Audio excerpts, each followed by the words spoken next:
Hello students. आज के इस लेक्चर में हम डिफरेंट टाइप के न्यूट्रिशन की बात करेंगे। यानी ऑर्गेनिजम्स जितने भी हम जानते हैं जिनके बारे में, वो किस तरह से अपना फूड जो है इनटेक करते हैं, डाइजेस्ट करते हैं और उसमें से ज़रूरी एलिमेंट्स अपने लिए निकालते हैं।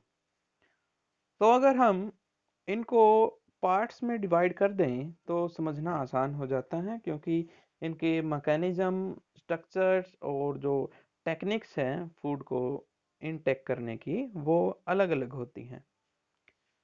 तो इनको तीन मेन पार्ट्स में डिवाइड किया जा सकता है। कुछ ऐसे भी होते हैं जो इनमें से दो में से मिक्स हो सकते हैं, कोई भी।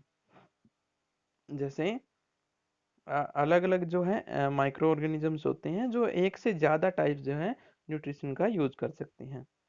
तो हम हेटरोट्रोपिक न्यूट्रिशन की बात करते हैं, यानी एक ऐसा न्यूट्रिशन का टाइप जिसमें कोई भी ऑर्गेनिज्म अपना फूड जो है खुद तैयार नहीं कर पाता। यानी ज़्यादातर जो एनिमल वाला पोर्शन है वो हम हेटरोट्रोपिक न्यूट्रिशन कह सकते हैं। इसमें एक जीव किसी दूसरे जीव पर डायरेक्टली या इनडायरेक्टली फूड के लिए डिपेंडेंट होता है। सबसे पहला पार्ट यहाँ पर होलोजोइक है। होलोजोइक में क्या होता है? Animal take in solid food and break down inside the body. Example, amoeba and animals. यहाँ पर जो जीव है वो जो भोजन है उसको सॉलिड फॉर्म में लेता है और बाद में उसके शरीर में उस फूड का डाइजेशन होता है, ब्रेक डाउन होता है सिंपलर पार्ट्स में। और जो जरूरी एलिमेंट हैं वो उसका शरीर फिर क्या कर लेता है? खुद एक्सेप्ट कर लेता है। एग्जाम्पल यहाँ पर अमीबा और दूसरे एनिमल्स लिए गए हैं। एक और टाइप यहाँ पर है जो फूड को लेने का प्रोसेस होता है, सेप्रोफाइटिक। यहाँ पर ऑर्गेनिज्म डेड एनिमल्स पर या फिर डेड मटेरियल्स पर डिपेंडेंट होता है। Organism feeds on dead decaying matters. Organism अपना भोजन तैयार करता है या भोजन के लिए डिपेंडेंट होता है किसी भी मरे हुए जीव पर या कोई भी बायोलॉजिकल स्ट्रक्चर पर, लेकिन वो डेड होता है। एग्जाम्पल के लिए यहाँ पर फंजाई है। जो फंजाई होते हैं वो क्या करते हैं?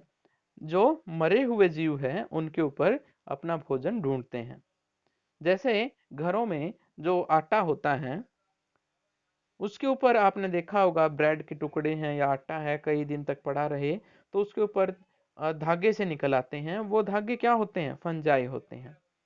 ये डेड पार्ट मैटर्स के ऊपर जो है अपना भोजन ढूंढते हैं। उसके बाद एक और पार्ट है यहाँ पर पैरासाइटिक।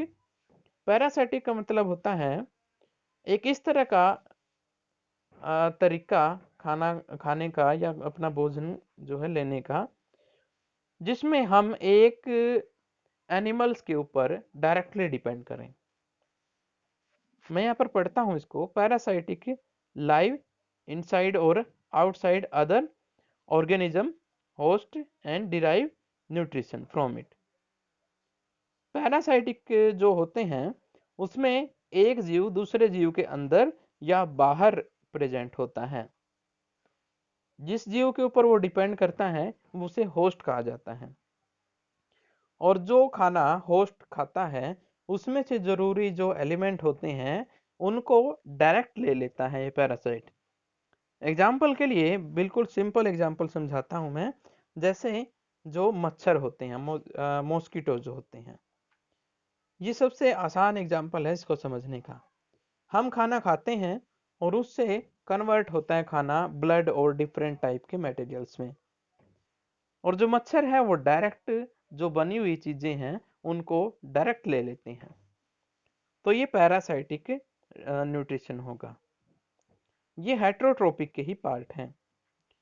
डिफरेंट यहाँ पर एग्जाम्पल हो सकते हैं पैरासाइटिक के लिए। कसकटा यानी कुकुरमुत्ता। यहाँ पर जो बारिश के मौसम में आपने जगह जगह पर छतरी सी उगी हुई देखी होगी, वो कसकटा कहलाती हैं। अब यहाँ पर हम बात करते हैं how do organism obtain their food. एक एग्जाम्पल से या दो एग्जाम्पल से हम समझेंगे कि एक्चुअली प्रोसेस क्या होती है जीवों में खाने को खाने की। यूनिसेलुलर और सिंगल सेल्ड ऑर्गेनिज्म।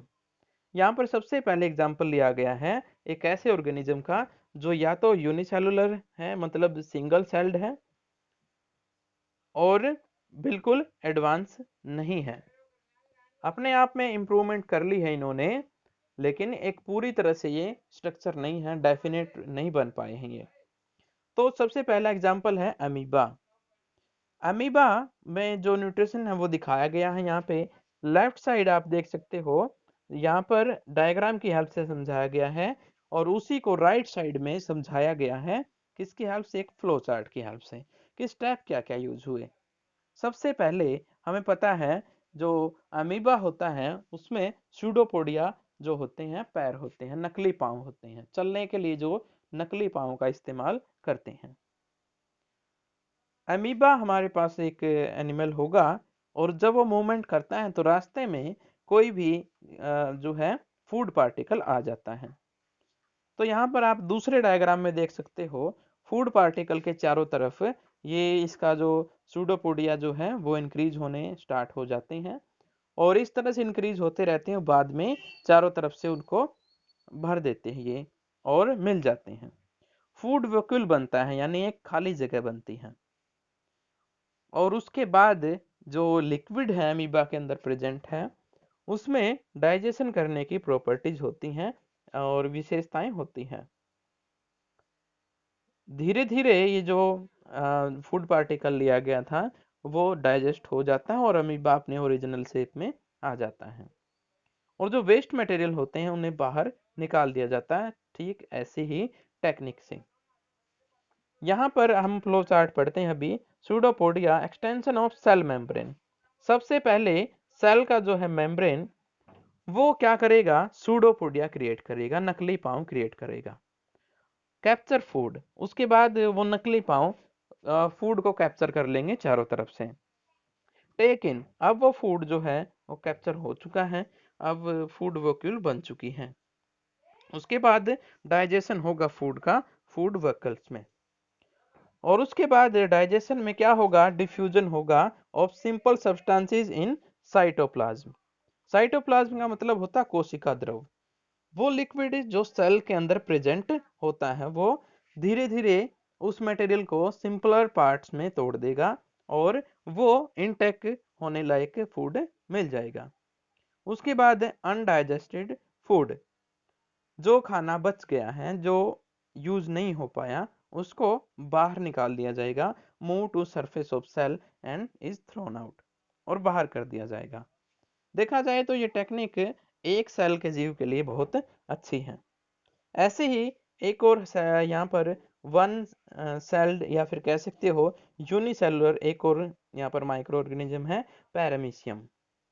उसमें ये भी जो है ये जो सूडोपोडिया थे वो नहीं होते, यहाँ पर डायरेक्ट होते हैं। सीलिया कहा जाता है इनको, धागे जैसे जो है एलिमेंट होते हैं इनके पूरे शरीर के ऊपर। वो अपने आसपास आने वाले छोटे छोटे चीजों को जो उन धागों के कांटेक्ट में आते हैं, उन फ्लैगेला कहा जाता है उनको, उनके कांटेक्ट में जो आते हैं उनकी हेल्प से वो उनको अटैच कर लेते हैं उन धागों से, और एक तरह से वो टेक कर लेते हैं उस फूड को एट ए स्पेसिफिक स्पॉट। और जो स्पोर्ट्स होते हैं वो फूड स्पोर्ट कहे जाते हैं पैरामीशियम में।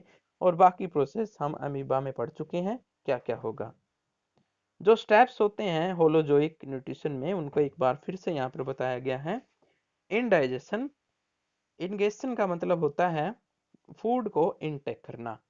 उसके बाद होता है डाइजेशन। डाइजेशन, अब वो इनटेक होने के बाद वो पाचन होगा उसका, यानी सिंपलर पार्ट्स में वो डिवाइड होगा, जितना भी पॉसिबल हो सकता है उतने छोटे पार्ट्स में वो डिवाइड होगा।